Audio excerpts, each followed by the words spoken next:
अस्सलाम वालेकुम। बस ड्रामा चल गया जिसमें आप लोग ने देखा कि सालस अब वफ़ा के साथ ठीक हो रहा है। वो वफ़ा को यही बताता है कि अम्मी का बर्थडे है और वो मुझसे नाराज़ हैं। तो वफ़ा इसे यही कहती है कि आप पप्पू को मना लें और हम इन्हें बर्थडे सरप्राइज़ देंगे।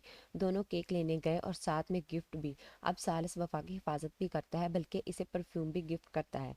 आखिर सालस ने भी अपनी वालदा को मना लिया, इनसे माफ़ी भी मांग ली। वफ़ा के कहने पर तहजीब ने अपने बेटे को माफ़ भी कर दिया। सब घर वाले तहजीब बेगम को इनकी सालगिरह पर सरप्राइज देते हैं, इसलिए वो बहुत खुश भी होती हैं। जहांगीर साहब ने भी वादा कर लिया कि कल मैं आप लोगों को खाने पर लेकर जाऊंगा। सालस इसी बात पर बहुत खुश है कि बहुत अरसे बाद हमारे घर में खुशियां आई हैं। वो वफा से यही कहता है कि सब कितने खुश थे ना, तुम में जादू है वैसे, तुम्हारे आने से हमारे घर में कितनी खुशियां आई हैं, सब कुछ ठीक होने लग गया है।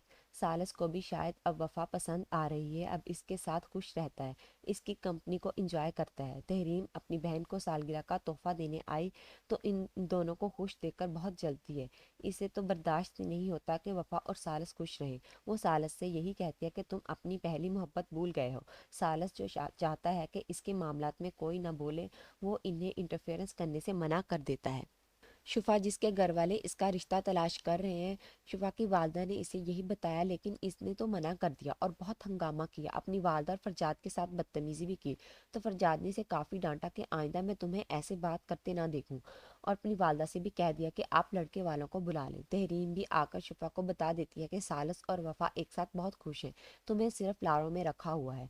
सालस इससे उम्मीद लगाने से अच्छा है कि तुम शादी कर लो और जाओ यहाँ से। तहरीम तो ये कहकर चली गई, लेकिन शुफा ने गोलियां खा ली और खुदकुशी करने की कोशिश की। फरजाद ने घर में किसी को ये बात नहीं बताई, शुफा ने गोलियां खाई हैं। डॉक्टर से भी यही कहा कि आप इसका स्टमक वॉश करें, इस तरह इल्म हो जाएगा कि क्या हुआ है। हमें तो कुछ नहीं पता, तो डॉक्टर ने भी हाँ कर दी। अब डॉक्टर्स ने भी चेक करके बता दिया कि शुफा ने खुदकुशी करने की कोशिश की है। तो इस बात पर सब घर वाले हैरान है कि शुफा ऐसा कैसे और क्यों कर सकती है। फरजाद तो तहरीम को ही ब्लेम करेगा कि आपको पता होगा सब कुछ, आजकल इसकी आपके साथ बहुत अच्छी दोस्ती थी।